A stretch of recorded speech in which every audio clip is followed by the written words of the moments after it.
Does what start at 6? You get 6-second lead in. That's a lot. Look at my lighting. I've been envious of your lighting, so I've been doing some stuff behind the scenes. Yeah. I'm lit up like it's Walgreens. Like it's the ward. Did you have a lighting expert come in? A Myself, luminary expert. I What are they should called? production assistant. Sure. Gaffer. Yeah, should have. You look Got my good. Boston green on. Luck of the Irish. Yeah, let's get going. It's 7 a.m. You got your Boston first game of the finals. Anoche tonight. No. Today's Tuesday, as far as I know. First game of the finals is Wednesday, June 6th. And for you out there listening to the show, welcome to Big Ben and K Winn on nofilter.net, YouTube, and Caffeine TV. If you're more of a podcast person, don't worry. Download, listen, and subscribe anywhere you get your podcast. I'm K Winn. He's Big Ben, and he is a little worried about Kristaps Porzingis and the Celtics and if they can win another title. Are they going for 18? Yeah, 18. I love even numbers. I don't know about you. Like, the volume on your stereo. I can't be on 9. I can't be on 7. It's got to be 8 or 10 or 2 or 4. 18 championships. Now, the makeup of this team is a little different than previous championships, I think. Yeah. That's not to be said that the Celtics probably, is it a must-win series for the Celtics? Is the proverbial championship window shrinking on the Celtics? Yes and yes. Jaylen Brown, Jason Tatum. This is their second time in the finals together. I believe they've been in the Eastern Conference Finals 5 times. The cast around them has changed a little bit, but they are still here. They've been the best team all year. They've been the favorite, like record-breaking plus minus rankings, net rankings, three-pointers, all the pressure's on them. Dallas is playing house money with house money.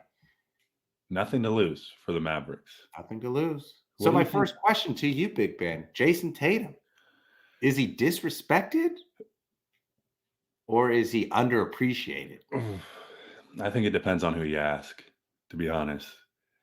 Jason Tatum spent only 1 year at Duke. And here's the thing about Duke players.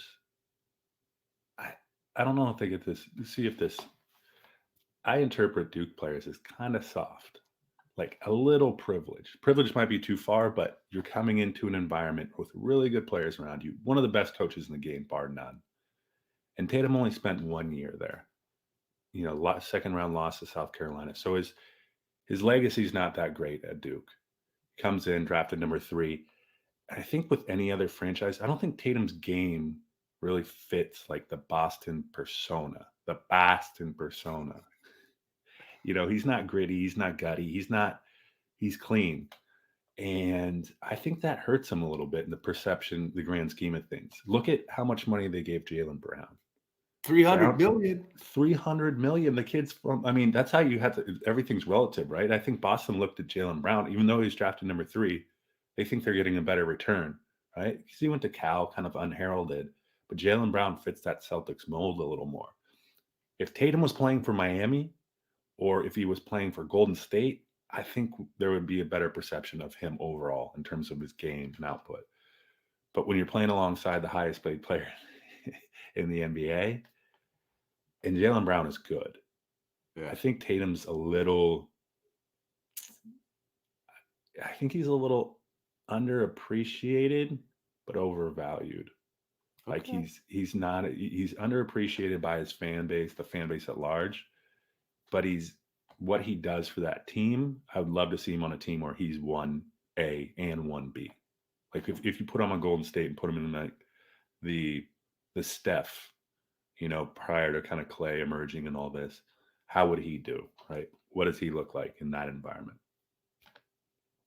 I think he's definitely underappreciated. He's the 1A. It all starts with Tatum. He can do it all. He can score, he can pass, he can rebound, he can assist. I do agree with your take. I think it's the way he plays. You know those athletes that are just so talented that it doesn't look like they're trying or exerting energy? Mm-hmm. That's what he's doing because he's so gifted. He's more of a finesse player than a blue collar player. And that's why I think there is a miss between him and the perception out there. I will say this. The Celtics would not be in the finals or in this position without Jason Tatum. He is the best player on the team. The best player on the other team guards him. He gets double teams. He creates the offense and the firepower of the Celtics. Jaylen Brown, on the other hand, Eastern Conference MVP. I'm not that sold on Jaylen Brown. You take Tatum off the Celtics, they wouldn't be here. You take Jaylen Brown off the Celtics, they would still be here. Ooh. Jaylen Brown definitely benefits because of Tatum. He is the Pippen to the Jordan. No, here's what. No, you're wrong there. Here's why. All these role players on the Celtics, Peyton Pritchard, the litany of people coming off the bench, they do all the things that Jason Tatum doesn't want to do, nor can he do well. That's defend, get on the floor, rebound, all these Tatum things. defends? Tatum's left to his own card. Tatum defends like James Harden defends. No. Not that poorly. Minus. That's a little Not bit of a stretch. Well, it's your plus minus is going to be good when everyone else on the floor is defending alongside of you. Like So if James Harden was on the Minnesota Timberwolves, he'd have a great defensive I'm saying if rating. James Harden was on the Boston Celtics, his plus minus would be better. It'd be hidden. Right. That's what I'm saying about Jason Tatum. I believe it's a little hidden because these players he's around. matched up against Luka. Yeah, let's see. This will be a test. I mean, come on, if there's ever going to be a test. But also, I think about this too. I think about Kyrie and Jason Tatum both went to Duke. Both only 1 year at Duke. Both only 1 year. Right. And Duke historically before that had always never really been a one and done. They were selective in their recruiting. They wanted guys to stay 3 to 4 years. So there's a lot of good storylines and narratives around this series. Like I don't know. I want your take on this. You don't have to disclose who you believe is going to win the series. No, I will. Okay. Here's what I think. I think the Celtics are going to try to not figuratively beat up Luka and Kyrie. Okay. Like get through screens, come over the top, like bump, just do everything you can to just leave impressions on them throughout the game. And I think I don't know if the Mavs have any firepower beyond those two guys to do it. Like you had Minnesota, who was a pretty good defensive team. Yeah. Like he had defensive player of the year. But I think collectively, Boston's a much better defensive team than the Wolves. Okay. So you're going Celtics here. I'm going Celtics in 6. I think the Mavs just run out of gas. All right. Well, I'm going Mavs in 6. There you have it. Well, give me the reason, though. Why does that? What's the storyline? What's the narrative? Celtics have run away with this league. They have a great offense. They have great firepower, great team defense. But they haven't seen the Mavericks, this version of the Mavericks. They saw them earlier in the year in January and March, but the Mavericks are playing better now than they ever have. The Mavericks have multiple components that can play D. But it all goes back to what you said a couple weeks ago. The Mavericks have 2 closers. I don't know if the Celtics have one. They have a great team defense in clutch time. There's always a knock on Tatum, what he will do. Jaylen Brown, let's hope he learns from the Warriors' finals appearance, but he was sloppy, turning the ball over. And I think the Mavs can close it out with either Luka or Kyrie. They're both going to score in the 20s because you can't stop them. And then with 5 seconds on the clock, if Kyrie has the ball, you're scared. If Jason Tatum has the ball, he's going to be shaking and dribbling. Everyone's going to stop. It's going to be a bad shot in the corner. The Celtics haven't been tested. The Mavs have been tested. And watch Jason Kidd's offense. He runs everything in the middle of the floor, so you can't double Luka or Kyrie because he's got shooters on the wing. I just think they're built to win this year. Forget the Boston Tea Party. It's the Kyrie 3 party. Okay. No, yeah, I guess you could come up with that because what do they say? Tight butts don't play well. And I think the Celtics butts are going to be pretty tight going into this. Like they're expected to win. The fan base knows they should win. And if they don't win, they may not be playing on the team based on fan vote next year. Like and then you have conversely on Dallas, their house money. What do they say? Most dangerous person in the room, this guy with nothing to lose. Yeah. They have nothing to lose, but they have all the motivation in the world to go say, listen, we took on the best team from a plus minus record team and beat them. Like Mark Cuban's going to be there. I always think of this would be the most appropriate send off, another title after what, Dirk and them won one probably 15, maybe even 20 years ago. Yeah. It's going to be a But good I go series. back to this.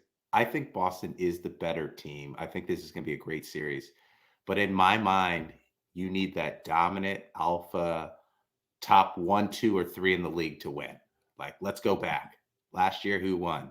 Nuggets, Jokic, best Yeah. player in the league.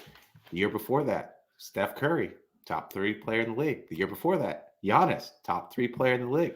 LeBron at his peak, KD at his peak, Jordan at his peak. The only thing that goes against that take is like the Detroit Pistons when they won. So, like, is Yeah. this Celtic team like that Detroit Pistons team where the team is so great that you don't need that dominant top 1, 2, or 3 player in the league? Because let's be honest, Tatum is a very good player, probably a top 10 player, but he's not a top 5 player. He's not a top 3 Is player. Luka a top 5 player? Luka's a top 3 player. Ooh. And that's why the Mavs are winning, baby. Okay. It's the best players, not the best team. That's your take. That's my Best theory. players, not the best team. I got you. It's going to be a good series, regardless. And we'll wrap up here. Wrap up in about 3 weeks. Yeah. In accordance with right around your birthday. So when you open up that Luka jersey that I get you, you can wear it on Game 6. I love it. All right, where are we going? WNBA? Caitlin Clark. There's a lot of hate out there. Is it hate? Hate's a strong word. Jealousy? There you go. I think it's jealousy. Legitimately. With the foul that just took place, with the Fever's coach coming out and saying, just Caitlin's getting beat up. But go back, I was talking to a coworker of mine. He's like, go back and look at what Candace Parker's rookie video looks like. Mm-hmm. She got it worse, but there wasn't this inherent spotlight on her, and the WNBA wasn't where it is today. So Caitlin Clark just has the absolute utmost microscope on her. Every move, every game. Is it if you're another player, even Angel Reese came out and said, like, people watch the NBA because of me too. Like, this isn't the Caitlin Clark show, right? There's people that were going to games last year. She's just amplified and brought probably a lot more fans to the NBA just due to her visibility in the league. Yeah, I agree with your take. Like Candace Parker, Kelsey Plum, Sabrina Ionescu, they all went through it. There wasn't as many eyeballs on the league as there are now. So I think the WNBA, actually all professional sports, it's physical, it's chippy. And when you have a number 1 draft pick come in, you know what? You kind of want to punk them a little bit. You try to test them a little bit. Now, I don't think Clark from the Sky should have given the shoulder, but it's not the end of the world. No. Right? Like, she didn't come in and sideswipe her on a layup. Right. And I think it just comes with the territory of being the number 1 pick and the Caitlin Clark effect of the WNBA. They're just trying to test her a little bit. And these are growing pains with the WNBA, right? They haven't had to handle these type of issues before, right? Because they haven't had the media covering them as much as they had in the past. They haven't had, someone of Caitlin Clark's stature, effectively, at least in terms of what she's done in the NCAA ranks, and then coming into the NBA. There's no one like her before. There's no precedent. And I think the WNBA is, you can't really protect her, right? If it's in the fluidity of the game, like, stuff's going to happen, like you said. But how you respond to it, right? Are we giving Caitlin Clark a little more, like, if this were to happen to a second round pick on the, Dallas Stars, not Dallas Stars, on the Chicago Sky, does everyone, no one's throw their arms about up? Right, exactly. No one is talking about it. I think the players. So when does this kind of normalize, right? When does it go from egregious, everyone's out to get Caitlin Clark, to no, that's just in the vein of the game, right? Regardless of who they are. You know what it reminds me of? Remember when Luka came into the NBA? He wasn't a number 1 pick, but there was so much hype around Luka. And the Clippers, I remember it, they tried to punk him, like Montrezl Harrell, Marcus Morris. And like, how did Luka respond? He went right back at him. He hit game winners. He scored. And I think they're just trying to test Caitlin. And if she shows that she's not as scared, she puts up numbers, she'll be all right. The only thing I struggle with is I think her teammates got to protect her a little bit, right? Like I'm a little older, so I go back to you have your Charles Oakley for your Michael Jordan. Like, you need some kind of bruiser to help out, right? To say like, hey, you pick on Caitlin, you pick on me, right? And Yeah. if you do that down on this court and you drive on the other end of the court, you're going to get a very hard foul because she's with us. She's our girl. Well, I think the Fever are having a tough time too because there is so many eyes on Clayton Clark, and they're what, a 2-10 team or 2-8 team right Yeah. now. Like the other players on that team effectively are, probably feel marginalized. Like everyone wants Clayton Clark at the podium, and then everyone else is kind of, you'll maybe get a tertiary question when everyone else leaves. I think Caitlin, to your point, I think you're right. It's all in how she responds to this adversity. Just the toughness of the league. Do you get back after you dust yourself off, or do you, go to your coach and have the coach put in some sort of protest around how you're being treated?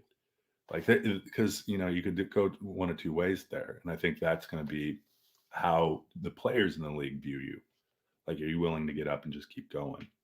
And if you're going to go complain, well, the less likelihood that the players on your team are going to protect you, right? Like the Indiana Fever are at a crossroads. Like I'll do another comparison to baseball. Think about like the hitters that get hit and then the pitchers don't hit the other opponents, right? Then there's right, that like disconnect in the locker room. Like, why aren't you protecting me? So like at right. some point they have to protect Caitlin and bring the team together and rally around this and turn that 2-9 record into a record where they can make the playoffs because they're at the bottom of the league right now. They got to get to that 8 seed. The WNBA commissioner wants You- Caitlin Clark in that playoffs. or they can win the Commissioner's Cup, kind of like the Lakers did this year, and everything Yeah. will be all right. Caitlin Clark, early impressions. I'll give you the same question you asked me around Tatum. Is she delivering on what you expected coming out of college? I think she's got great talent. She's showcased it. I think it's not an individual sport as sometimes college sports is. I don't think she also has the supporting system around her. I think if we fast forward 2 months from now, we're going to like not even be talking about any of this because she's going to be doing her thing. She's going to be scoring and the team's going to be doing better. I think a lot of it is she gets all the attention. The team is not winning and there is jealousy. Yeah. So I think she's going through some ups and downs. She's had some great scoring games, but she's had some games where she hasn't shot the ball well and turned it over. And it's a part of the rookie wall, I guess, or the next transition to the next level. She'll be fine, but she's been up and down, in my opinion. Yeah, she will be fine. And relative to other rookies, she's outperforming them, right? It is just a matter, but there's more of a microscope or expectation in around her. Like she's, she has a 12-point game, 5 rebounds, 6 assists, and everyone's, that's pretty feeble comparative to what she was doing in the college ranks. Okay. We're going to close out with a little gambling discussion. Yeah. Or I can talk about the first time. Go ahead. Intern ran a little stat. First time these stars won an NBA title. Dwayne Wade was 24. Steph and LeBron were 27. KD was 28. Jordan was 28. Kobe was 21. Luka is 25. Tatum is 26. Which one will win their first title? That's pretty exciting competition there. That is. You always want to be the first or the youngest, right? Yeah. Kobe 21. He did have Shaq. Yeah. I mean, Kobe was good, but he did have Shaq, right? Let's precurse that. All right, let's talk betting. Okay. Gambling, most recent news, baseball outright ban of an infielder for the Padres. I forget his name. Whoa, I didn't even see this. This is hot off the press? Hot off the press. So apparently, when he was in the Pittsburgh Pirates organization, when he was on the DL, he was betting on Pittsburgh Pirate games. Wante Porter of the Raptors recently got banned from the league for his participation in some betting. And here's the thing. He bet on his unders on his own props, which is ludicrous to me. I mean, you're just waiting to get found out there. And then, we've seen some gambling within the NFL, players getting reinstated more recently. So So gambling wait, has, let's just clarify. So each sport is saying, be careful when you bet on sports, but if you bet on the sport you're playing in, you're out of here. well, yeah, you get people tracked. Well, like Tawny's case, right? Maybe he didn't do it. He might have had a proxy, right? Like this, Yeah. you know, just don't get caught, I believe is the like do things appropriately, and if just don't bet on your own team, don't bet on a game that you're playing in where And you if can you do, impact do the it outcome. through your buddy. Exactly. Like, don't do it. Don't log on to DraftKings with your own name, birth date, and like, don't do that. Just don't do that. Like, how? I mean, like, it just that would not make sense to me. Like, and figuratively, this is so kind of nothing wants to. It's so underground that you could probably do a survey of players collectively anonymously. They say, yeah, I do bet, not on my own team, not on my own league, but I have someone do it for me. I'm not, I'm either doing it at the bookie or whatever it may be. But I think the leagues are Well, just let's as talk about this a little bit because it's obviously not the superstars because they don't need the money and they don't want the risk and exposure. It is usually the role player or the fringe player who may not be there in Major League Baseball or in the NBA in another year. Do you think they have the competitive information that they think they could win millions of dollars? well, this is the thing that, oh, okay, so you're right. So it's not the competitive information necessarily. What's becoming more controversial is that there's these prop bets now that do over unders on specific stats, right? So outcomes of games, those are there's so many variables in and around them that it's tough to influence that, right? Even if you're a player playing in the game in some case, unless you're the 1919 Chicago White Sox and you blow the entire World Series. But I believe what they're saying, and especially in the college ranks or even the pro ranks now with Porter, for example, is there's coming out this with prop bets on an individual player. So if you have information about their injury status or injury status of other players, which means they get more minutes, like you can proverbially go out and make bets prior to that book knowing that information and win outright, right? So it's the relay of that information, and that's really the biggest trouble that collegiate ranks are coming into with prop bets around individual players that can be largely influenced by them saying they're sick, right? How can the training staff bet? Yeah, exactly. No, that's the case, right? You can bet on nearly anything today, absolutely anything. But I do want to go back to your comment about the big stars not wanting to win. It's gambling is more, I think. And here's what I'll tell you. I once witnessed, how big was the pot? I once witnessed Eli Manning buy $2,000 worth of lotto tickets. He wanted to win. Yeah. He didn't need the money. He wanted to win. There's the dopamine. There's this thrill of winning. It's the Right? competition. It's a thrill of, it's the thrill of competition. Not only that, but you believing something that someone else doesn't, or your intuition tells you something. And when that hits, that's the feeling. And so I think I don't think you'll have players bet, but gambling is so pervasive now. And you've seen ESPN, come out with a gambler, a ESPN sports bet app, right? Now to me, that's kind of conflict of interest, right? Like we're running stories about not to bet or, and then we're providing them the conduit to do it. Gambling is going to get out of control. It's so easy, right? Like it's on your phone, it's on an app. Every time you turn on the TV or you're go on the internet, there's always like free tokens on DraftKings. Like, will Luca score more than 30 points? It's the Exactly. prop bets that are the thing that I think that have blown up in recent years. Yeah. When I don't know. I think gambling as a whole, gambling used to be kind of something the degenerates did in a sense. It was Like frowned upon. it was, you got guys that, who would sit in this corner of an OTB and not, chain smoke cigarettes and watch the horses race, right? That was the guy you pictured on the Gambler. Now it's anyone. That was the only place you could go to get the action. Right. Now you can get the action on your phone, and it's so easy. It is so pervasive. And I think athletes realize that too. No one wants to be left out. Um, and gambling on your own team, I think that's where you kind of come on, Dicey. dicey. But yeah, dude, and get a proxy. Get someone that give them 10% of your wins. I don't know. Yeah, just have your wife do it. Have your wife's sister do it. Right.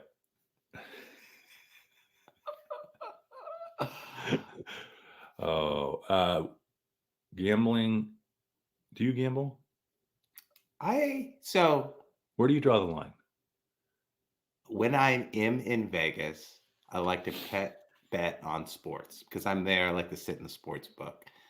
And then also I play fantasy football, which I guess is a form of gambling, but I'm not an active like weekly gambler on sports. I'm more of like if I'm in a place like Atlantic City or Vegas, I will gamble. But when I'm out of it, I don't. I guess that's more my personality. Yeah, I'm the same way. Either in it or I'm out of it. We should really find someone that's all in on gambling and just understand the ecosystem. I've got two of them, Eric Burns, Joe. they gamble on baseball, basketball, and football. Because one, we can't gamble. I have to go to the sports book, so I can't do it up here in the state of Washington, which I think benefits them. But there is also, I think, the benefit some people do have is they have information, right? Yeah. Like they know teams or they know something that, you get guys with algorithms now that are winning big money and then selling you the right to use their algorithm picks. Like it's just, I forget how many billions it is, but we're spending so much money on gambling, and it's become an industry in and of its own in a big way. Everyone wants a piece too. ESPN wants a piece. Yeah, and we're still sponsored by WinStreak, so make sure you download the app. But that's not gambling. Gamble on that. That's still money. All right, let's get out of here. Big Ben, K Winn. Check us out wherever you get your social media. That's Instagram, Twitter, X, Threads, and or TikTok. We're still up on TikTok. Check us out on Caffeine TV, YouTube. If you're an audio person, which I personally am, we come in good on Spotify, iTunes, Stitcher, Google Podcasts, wherever you're getting your podcast. NBA Finals coming up, College World Series. Yeah. What else? NBA College draft softball. coming up. NBA. God, Bronny coming up. Bronny, where's he going? God, if Bronny wasn't around for this draft, would anyone even watch it? I don't think there'd be like all these. He said he is the biggest star of the draft. And he scored 3 points a game last year. Yeah, and he might go in the second round. You should enter your name in. See what happens. Might as well. I got nothing to lose. We'll be a joint contract. If you take K Winn, you got to take Big Ben. Love it. I love Bronny and James. All right. LeBron's doing. You take LeBron, you get me. Yeah, that's what I'm saying. They just have a little bit more firepower than me and you. I'll be your Bronny to you, LeBron. I think that's fair. Boom.